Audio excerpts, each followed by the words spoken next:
In May 1945, Georgy Zhukov accepted Germany's unconditional surrender on behalf of the Soviet Union.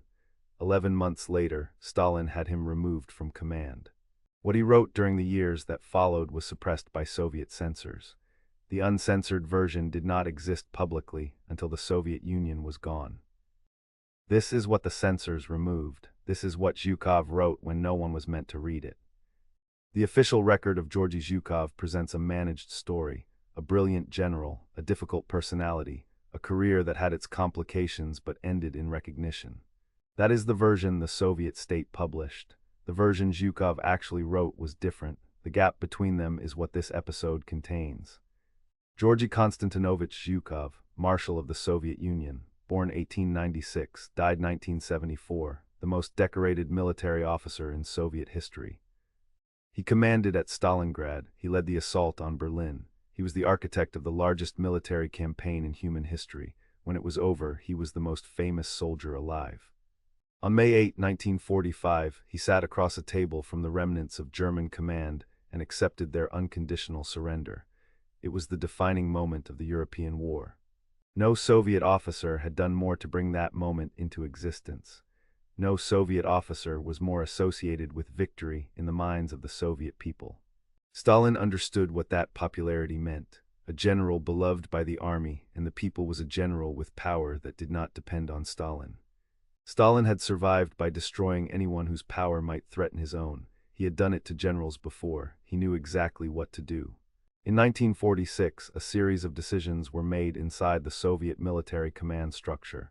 They were not announced publicly. They did not need to be. Zhukov was appointed commander of the Odessa military district. From accepting Germany's surrender to overseeing a provincial military district in 14 months. Odessa was not nothing, it was not Moscow. The message was precise. The man who rode across Red Square at the Victory Parade in June 1945 was removed from command within a year. The parade photographs survived. What followed almost did not. The removal was done through normal administrative channels. No accusation was published. No trial was held. He was simply reassigned and then reassigned again. In 1948, he was moved again. The Ural military district, further from Moscow, further from anything that mattered militarily. The Urals assignment lasted until Stalin died in 1953, 7 years in total. The greatest Soviet military commander of the war, made invisible by the man he had won it for. He had an office, he had duties, he had the rank. What he did not have was any role in the decisions that mattered. He wrote, during the Odessa years and the Ural years, he wrote. What he set down in those manuscripts was not submitted to any publisher during Stalin's lifetime. He wrote about the war, he wrote about the campaigns, he wrote about Stalin. What he set down about Stalin did not appear in the published memoir until the Soviet Union no longer existed. The gap between what he submitted and what was published is documented. The passages that were removed are now readable. They had been waiting 30 years. This is what the censors found when they read what he had written. This is what they removed before anyone else could see it. The manuscript survived Stalin. It survived the censors. What it contained about the man who buried Zhukov had been waiting in those pages for decades. Zhukov was born in 1896 in a village called Strelkovka, southwest of Moscow. His family were peasants. He left for Moscow at 13 to work in a furrier's shop. The First World War conscripted him. He served in the cavalry. He was decorated twice. When the revolution came, he joined the Red Army and never looked back. He rose through the Red Army's cavalry command during the 1920s and 1930s. He studied armored warfare. He understood that the future of military movement was not the horse but the tank. In 1939, at Khalkhin Gol on the Mongolian border, Zhukov commanded Soviet forces against the Japanese Sixth Army. His tactics, coordinated armor, artillery, and infantry, destroyed the Japanese force in 2 weeks. The victory was total. The Japanese never forgot it. In Tokyo, the assessment of Soviet military capability changed permanently. Zhukov had done that before the European War began. When Germany invaded in June 1941, the Red Army collapsed across hundreds of miles of front. Zhukov was chief of the general staff. Stalin blamed everyone around him. Then he needed them.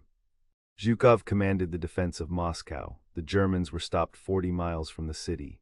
For the first time in the European War, a German offensive had been halted and pushed back. At Stalingrad he coordinated Operation Uranus, the encirclement that trapped the German Sixth Army. 300,000 German soldiers surrounded, the turning point of the Eastern Front. The encirclement was his design, Stalin approved it, Stalin took the credit, Zhukov understood who gave the orders and who was remembered for them. He commanded the assault on Berlin in April 1945. The city fell on May 2. 6 days later he sat across from the German command and accepted their surrender. He had been at every major turning point of the Soviet war. He had designed the operations that won it. No general alive had done more. The men who had fought under him knew what he had done. The Soviet people knew his name. That was the problem. Stalin had survived by understanding power. A general with that reputation, that army loyalty, that public standing, that was not a subordinate, that was a rival. The campaign against Zhukov began in 1946. It ran through the party apparatus. Accusations were prepared, too much credit claimed, war trophies taken, loyalty uncertain. The accusations were never brought to open trial. They did not need to be. The reassignments were enough. That was the official version of what happened. What Zhukov wrote about it was different. During the Odessa years and the Ural years, Zhukov began writing what would become his memoirs. He wrote in private, he wrote at length, he wrote honestly. The manuscript that emerged was a detailed account of the war, the campaigns, and the men who ran them, including the man who ran them all. He knew what had been done to him and why. The manuscripts show that he understood the mechanism precisely. What he could not do was say so publicly while Stalin lived. His account of the war's command structure did not match the official Soviet history. His account of specific decisions, who made them, when, with what information, contradicted the authorized version. He was still the man who had designed Stalingrad. He was still the man who had taken Berlin. What had changed was whether Stalin would allow it to be remembered correctly. When Khrushchev came to power after Stalin's death, Zhukov was rehabilitated. He became defense minister in 1955. The memoir manuscript was submitted for publication. The Soviet military censors went through it section by section. What they found about Stalin they removed. What they found about specific command decisions that contradicted official history they removed. The published version of 1969 was a different document from the manuscript Zhukov had written. The cuts were not small. Entire assessments of Stalin were gone. Entire accounts of decisions were rewritten. The official memoir said one thing. The uncensored manuscript said something else. The difference between them is what Zhukov actually thought about the man who had spent 7 years trying to erase him. When the uncensored version was published, what had been removed was finally readable. His assessments of Stalin's interference in military decisions, his account of the 1946 removal. After his death in 1974, materials were found at his dacha that had never been submitted for publication. Private writings from the exile years, notes he had kept when he could not speak. The dacha materials contained his private account of what the exile had actually been, not the managed version, not the language of a man writing for publication, the language of a man writing for... Stalin died on March 5, 1953. The apparatus he had built to manage men like Zhukov began to dismantle. Zhukov returned to Moscow. He returned to command. The manuscripts came with him. He was defense minister from 1955 to 1957. Then Khrushchev removed him too, the same mechanism, different hands. He understood it exactly because he had seen it before. After 1957 he returned to writing. He had the rest of his life and the manuscripts he had been carrying. He knew what they contained and what the censors would do with them. The 1969 memoir was published with what the censors left. It was still a significant document. It was not the document Zhukov had written. He died in 1974 knowing the difference. He died on June 18, 1974. He was 77 years old. What he had written was still in those manuscripts, still in the dacha papers, still waiting. The Soviet Union that had removed him, censored his writing, and managed his memory outlasted him by 17 years. Then it was gone. What Stalin did to Zhukov is documented in the gap between the managed record and the private one. The exile was real, the erasure was systematic, the manuscripts recorded both. When the Soviet Union collapsed in 1991, the archives began to open. The manuscripts that had been held, censored, managed, could now be published as Zhukov had written them. The uncensored edition of the memoirs was published. The passages removed in 1969 were restored. Readers could now read what the censors had found too dangerous to include. What had been removed was Zhukov's account of Stalin as a military commander, his interference in operations, the decisions that cost lives, the credit he claimed for victories he had not designed. The difference between those two books is 30 years of Soviet censorship. Everything in the gap was written by Zhukov. Everything in the gap was removed by the state that exiled him. The Dacha papers added further material, private notes from the exile years that had never been submitted anywhere, the written record of a man thinking through what had been done to him. Those papers documented what the exile had felt like from inside it, not the managed version, the language of a man writing for himself, not for publication. Stalin is in those manuscripts, not the Stalin of official Soviet history. The Stalin Zhukov observed across command meetings and field decisions for years, the Stalin who sent him to Odessa.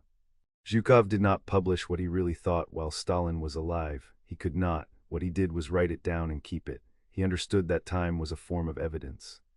The complete record now exists, the managed version exists, the uncensored version exists, the Dacha papers exist. The gap between what was published in 1969 and what Zhukov had actually written is documented and readable.